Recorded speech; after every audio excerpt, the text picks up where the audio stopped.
This is Michelle Powers with Angel Messages, the only podcast sharing direct messages from angels. And today I'm meeting with my friend Shaley Davis. And we're going to be talking about just that you have learned to reconnect to your purpose over and over and over through all of the challenges, all of the things that you've been through in your life. It's just inspiring. So let's start at your childhood, where you were born and raised and what you went through as a child. Okay, well, thanks for having me, Michelle. I was born in a town called Preston, Idaho. It's in southeast Idaho, and I was the second oldest child. I have an older brother and then two younger sisters, and I have a mom and dad. And from the time I was little, I knew something was different about my dad. I knew he suffered quite a bit in his life from mental illness, and I became very empathetic as a small child, knowing that something was a little bit wrong. Mm-hmm. And when I was 10 years old, my parents got divorced, and it was extremely difficult for me, just being a child and not really understanding. I mean, as an adult, you see things differently than you do as a child, and I don't fault my mom or my dad or have any ill feelings toward either of them for that now, but as a 10-year-old, I didn't really understand, and I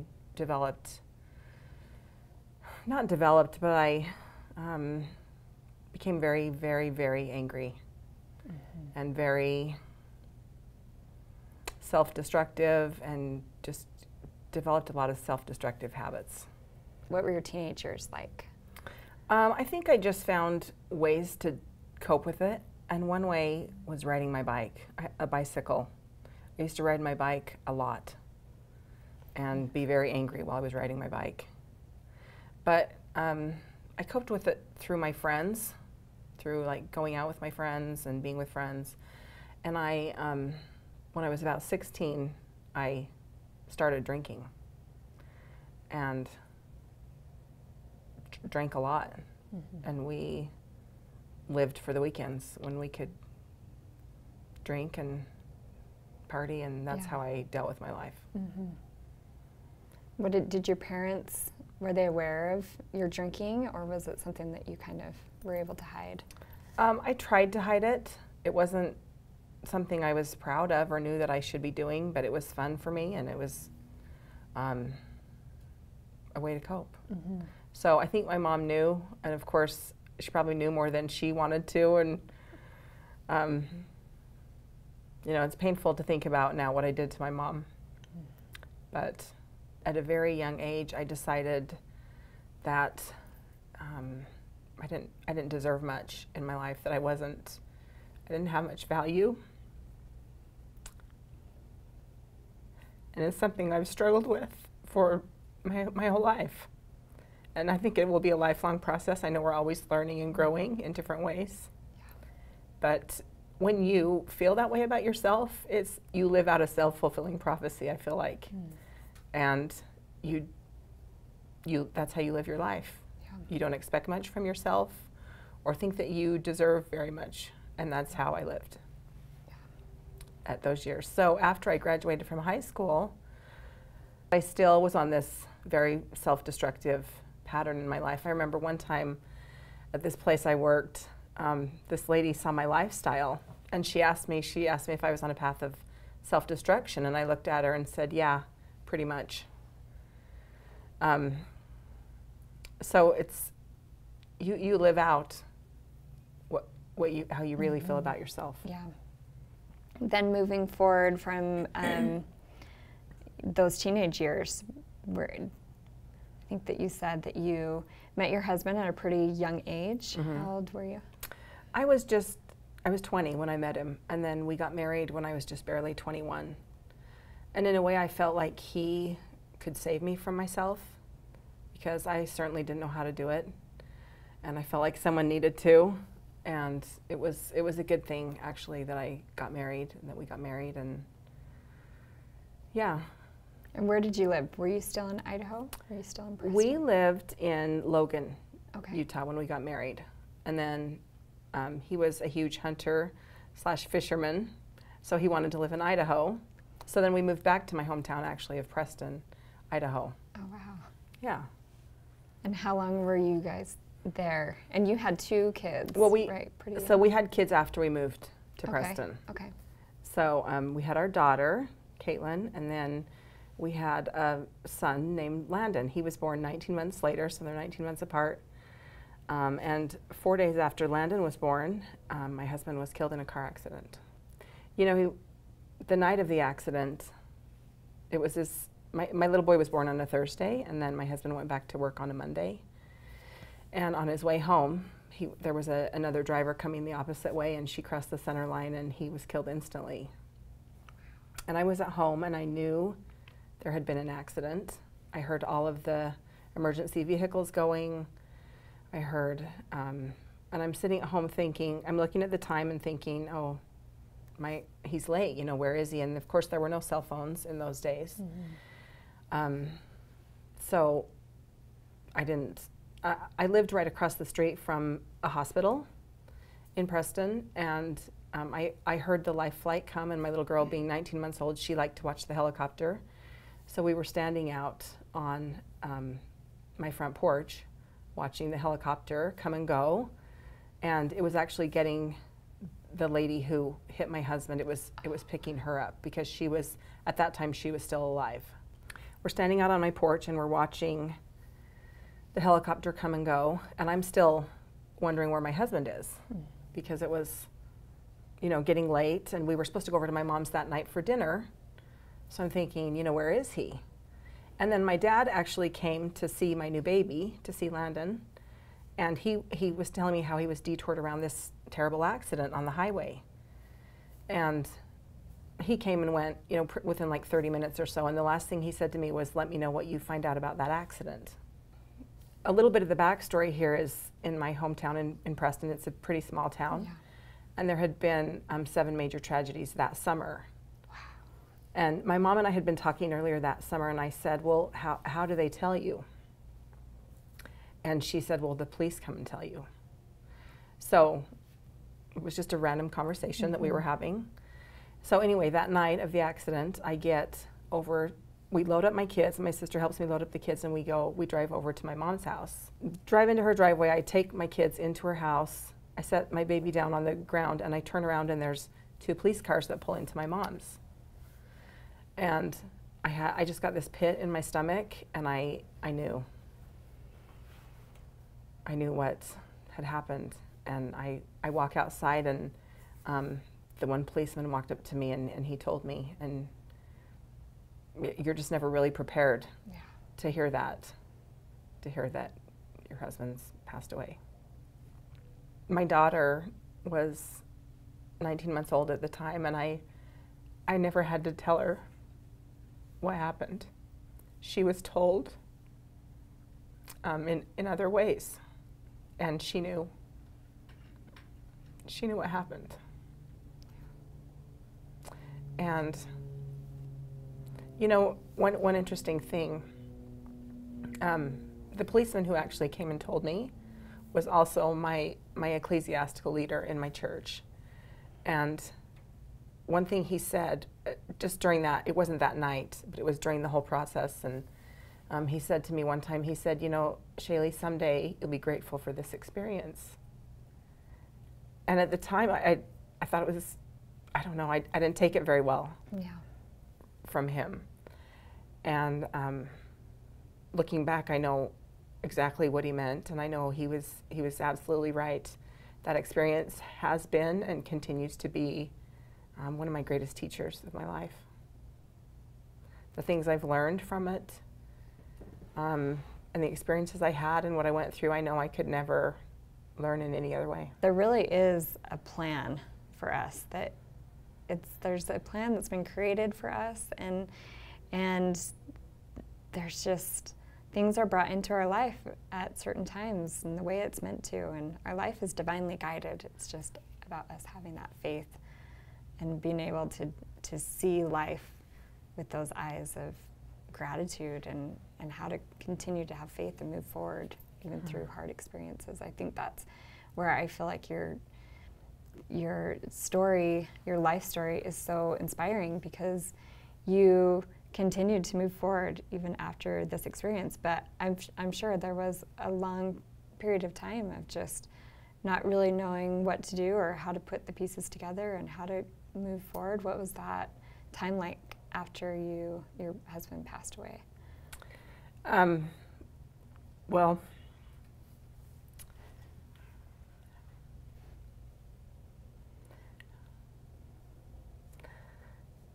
I have to give a lot of credit to my amazing mom, because she had incredible faith, and she's been one of my greatest supporters and one of my greatest examples of impeccable faith.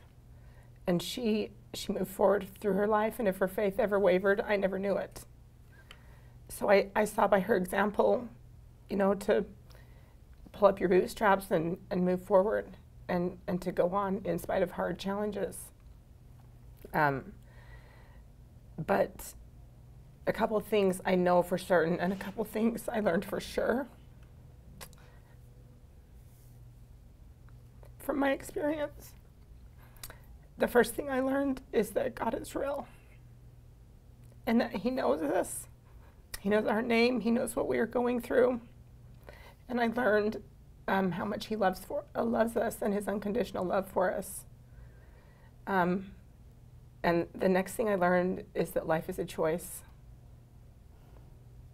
You know, we can't control what happens to us and what cards we are dealt, but we absolutely control how we react to it and our attitude and moving forward and whether we're going to be happy or not. I believe it's just a choice. It really is. Mm-hmm. And I think sometimes that we learn how to, we almost have to float through certain parts of our life and just cope and somehow get through certain parts, but then we keep coming to that realization of we have to take action and actually do something to create the life that we want, or to change, you know, our circumstances. Mm-hmm. And I'm sure you had to do that as you know, your mom and your family and all of your community, I'm sure, was rallying around you and helping you and supporting you.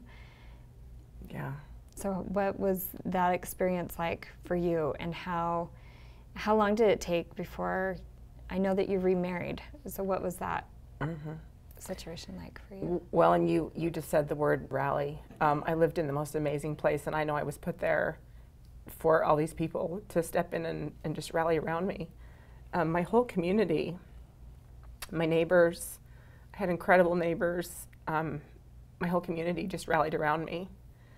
And my family, I have an amazing siblings, and my mom, and they're just amazing. My sister was she was signed up to go to Utah State that fall, but she took the semester off and she came and lived with me, and she really saved my life. And no, she probably saved my kids' life, because like I said, they were babies. Yeah. And we just kind of floated. I just kind of existed. I'm glad that my sister took pictures during that time, because I don't know. Mm-hmm. I don't know that I have that many memories, or, you know, good memories. So she took pictures, and that part of our life is documented. But you know what? During that, I was single. I didn't date anyone for about 2 years, and then I started dating. So total, I was single for about 6.5 years from the time my husband died. And you know what? I look back at our photo albums during that time, and we lived. We lived, and we loved life, and I had great friends that I did a lot with, and we camped a lot, and I took my kids places, and we did vacations, and we were happy, and we lived. It's amazing, because I feel like sometimes you go through those really hard situations, and you almost can't see everything that's going on until you kind of look back on pictures and different things that remind you, oh, we were getting through it, and this is how we did it. This is how we got through that part of our life. And yeah, and those people were there for me when I needed them the most, and without any expectations or anything, they're just there, and I feel like they're usually inspired to do their part, and it's part of their life purpose. They're fulfilling some part of their life purpose in being there for us and helping people and, you know, people that they love through some really hard situations. They're learning a lot, and we learn a lot from them, so. Yeah. I feel like that was what got me through, was the people I was surrounded by. Yeah. There were many, many angels in my life. And I've never forgotten them. I'll never forget that time and how they helped me and what they did for me. It's amazing, because we're surrounded with earth angels. I mean, people say, well, you know, I'm not very sensitive. I don't really know if I've had a lot of experiences with angels per se, but you know, just by reminding people, we have people step in as earth angels all the time, because that's, if we're doing our part to help someone, love someone, support someone. I mean, angel is God's messenger. It's a messenger of God. It's someone who's doing something that actually is helping us to extend that love that God has for us. And if we step in and we do that, then we're doing our part. We are being like an angel and helping and supporting people. So then you said you started dating after a couple of years. Mm-hmm. And how long was it till you met your husband that you're married to now?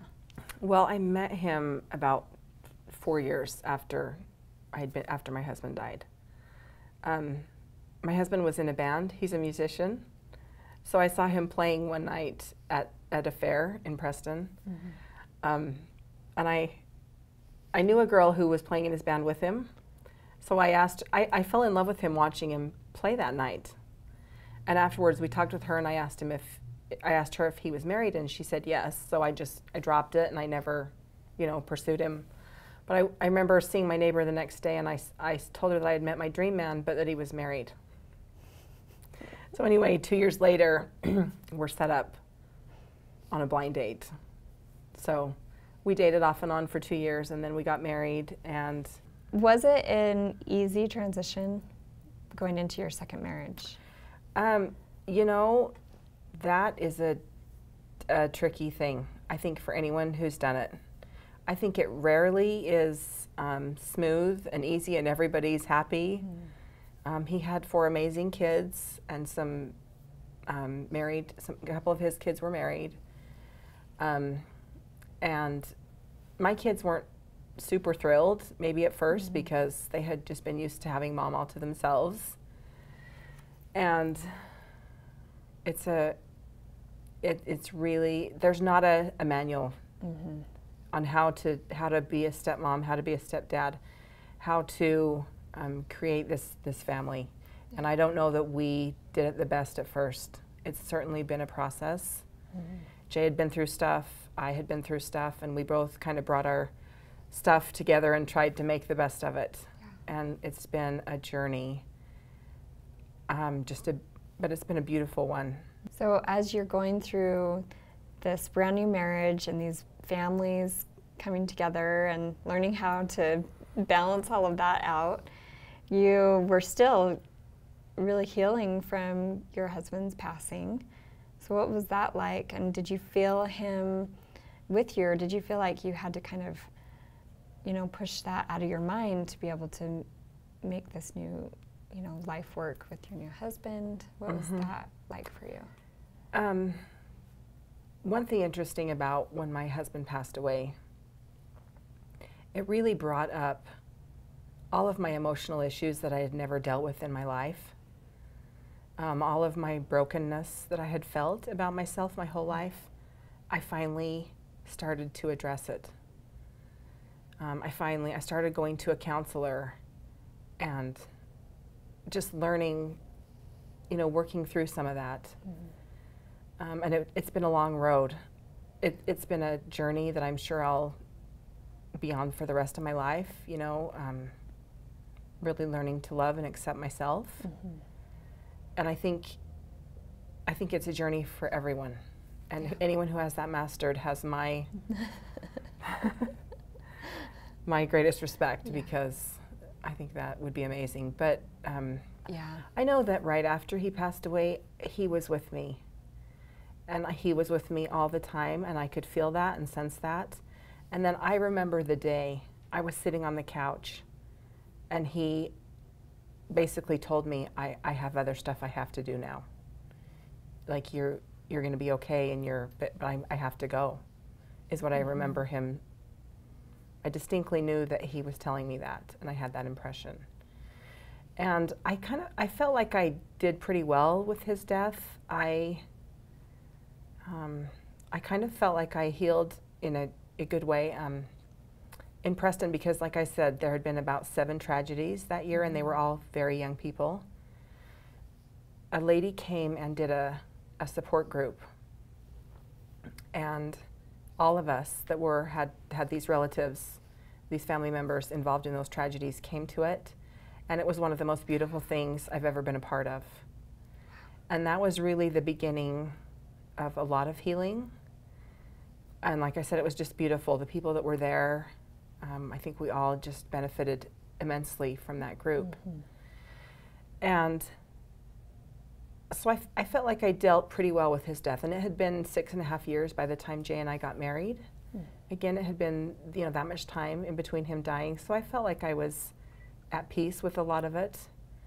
And, I remember right after my husband passed away, it was fall, it was in September, and I was sitting outside just a couple weeks after, and I was just soaking in the sun. And I sat there and thought to myself, if I could do anything, I would spare the world of pain. I would spare everybody of anything painful they have to go through. Because I just felt so much pain. But after going through that situation and seeing what I learned from it, I thought, pain can be our greatest teacher. And I don't feel that way anymore. I don't like to see people in pain, and I don't want people to suffer. But it's how we learn and grow. And I know that we can learn and grow through joy also. It doesn't always have to be a struggle and trials. But if something painful happens to you, there are good things that can come out of it. So true.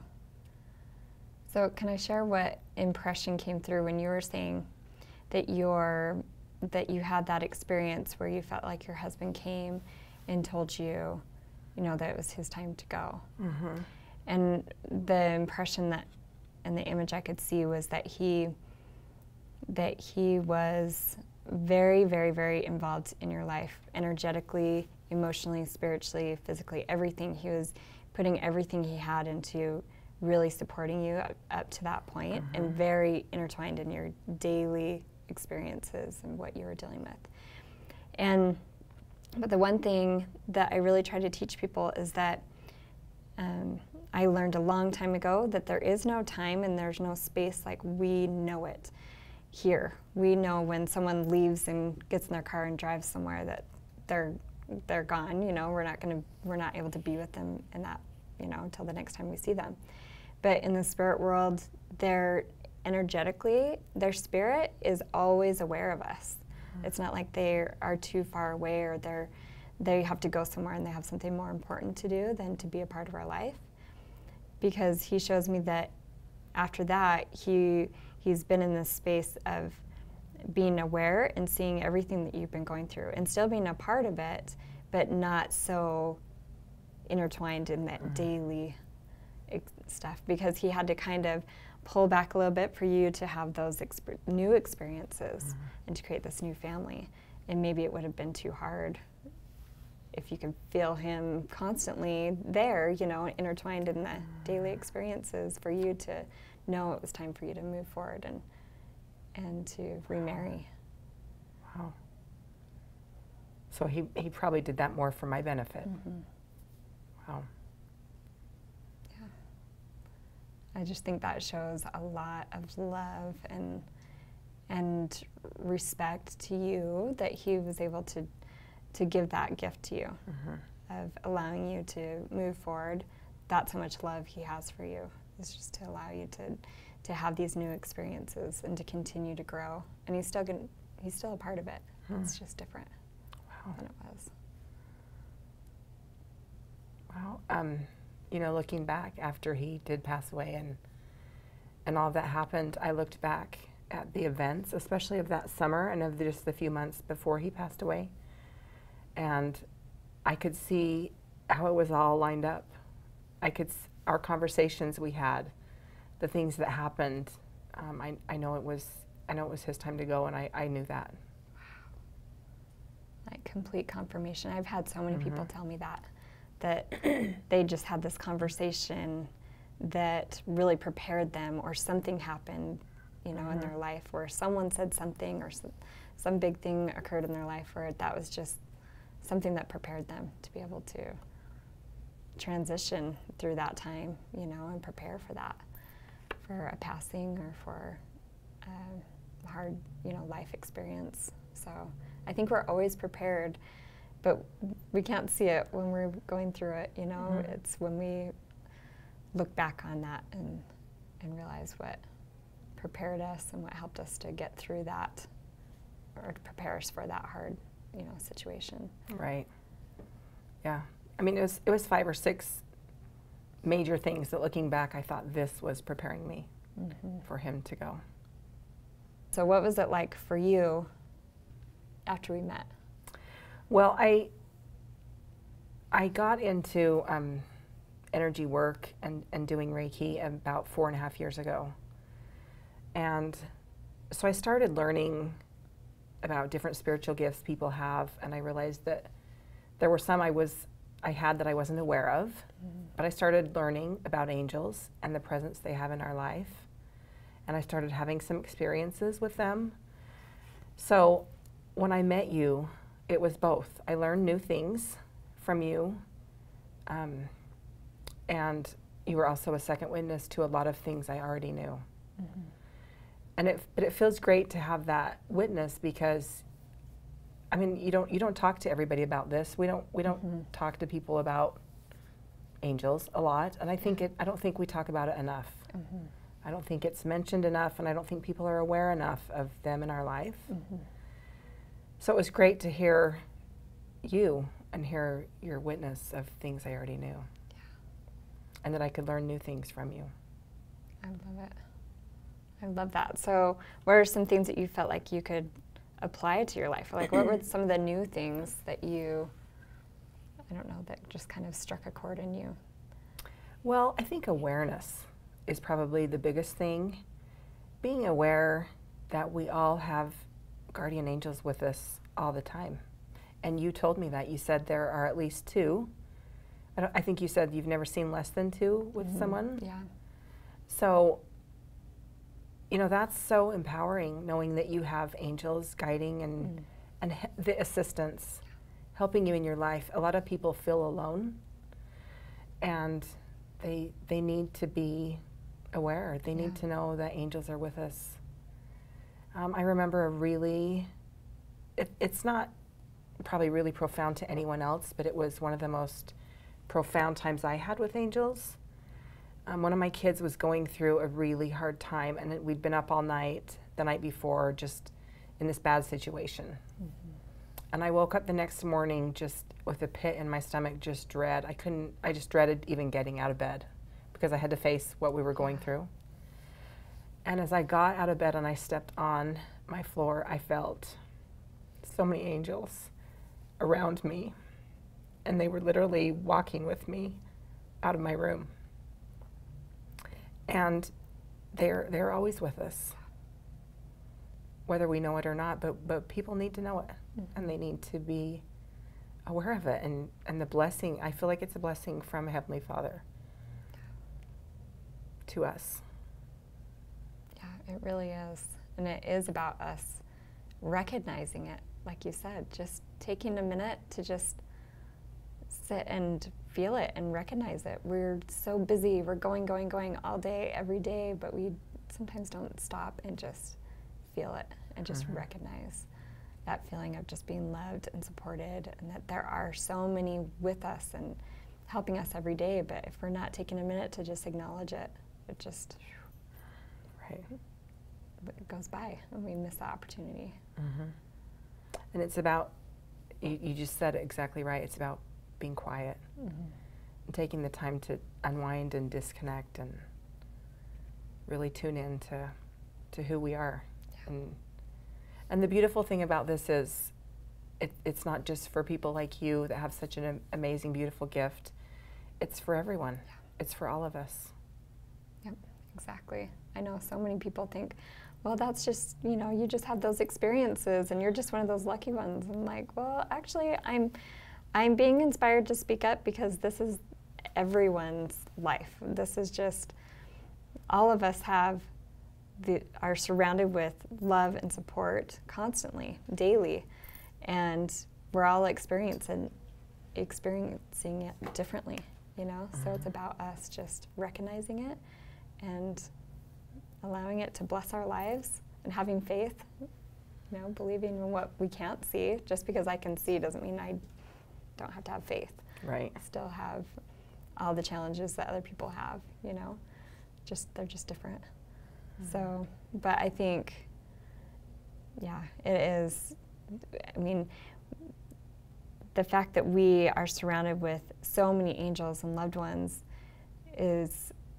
it's such a blessing, but also they're trying to help us to remember who we are, like you just said. That's why they're with us, is to inspire us, to remind us of who we are, how strong we are, how capable we are, how we're just filled with these amazing gifts. We just need to take them out and use them to bless the people around us. And right now is a huge, important time for us to recognize what our spiritual gifts are, start using them and sharing them with people. And gifts are meant to be shared. They're not meant to just hold on to or tuck them away and hide them. They're meant to be shared with the world and shared with the people around us. And now we have ways to get our message out to millions of people. And I think that's not a coincidence, you know. Right. So why do you think that people discount or don't think they can have angelic help or divine assistance? I think that people, deep down, they know that they do, but it's that self-doubt or even that feeling of not being worthy of having that help, or not feeling like they have that ability to even connect because they think that they're less than. And it is, I think, about us not believing in ourselves and not feeling like we deserve, like you talked about that earlier, deserving goodness in your life.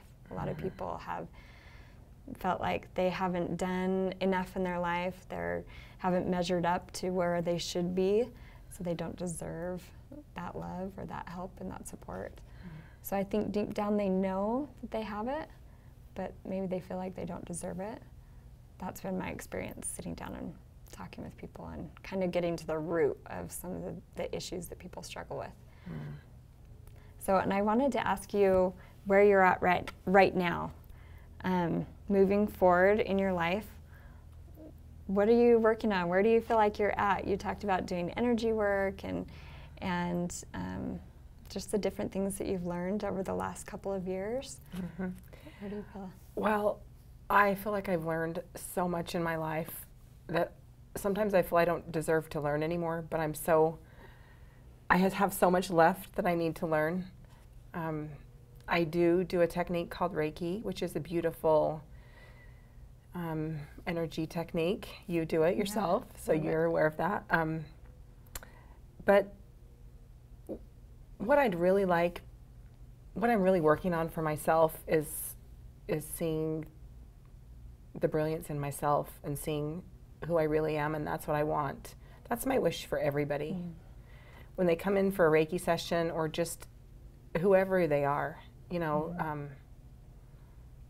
you know, we're all looking elsewhere for a brilliant relationship, for a brilliant career, for a brilliant whatever it is. Yeah. And the answers really do lie within us. So true. Our spirit knows what we need and how to get it. And you know, just realizing that about yourself. And for me, it will be a lifelong journey. really loving and accepting myself. So I'm not here saying, gosh, I've got it all figured out, because I certainly don't. But I've learned a lot, and I've learned to never give up. Never give up on yourself, and never give up on anyone else, because life is a gift. It's beautiful, and it's worth it. Whatever you have to go through. Yeah. It's so true. I loved earlier what you said about one of the most amazing things that you learned was that you had to choose to live. Mm-hmm. Make that choice. I think that's so inspiring that you learned that lesson, and that takes a lot of courage and a lot of faith to step forward, no matter what challenges you're going through or what you've been through, that you make that choice to move forward and choose joy and choose to continue learning like you've been learning and growing. But like you said, I think no matter what, you come back to that same realization that the answers are within you, because our spirit is so wise. We weren't sent here with no information whatsoever. Mm-hmm. It's just that we need to actually take the time to tap into that information. Yeah. And choosing to live is it's just an incredible thing that you did. I love that. Well, like I said, I had great examples and great people to look to do that. Mm-hmm. Well, thank you so much for coming on today and sharing your inspiring story that I know is going to help so many people out there to just be able to choose to live and choose joy. So thank you. Thank you, Michelle.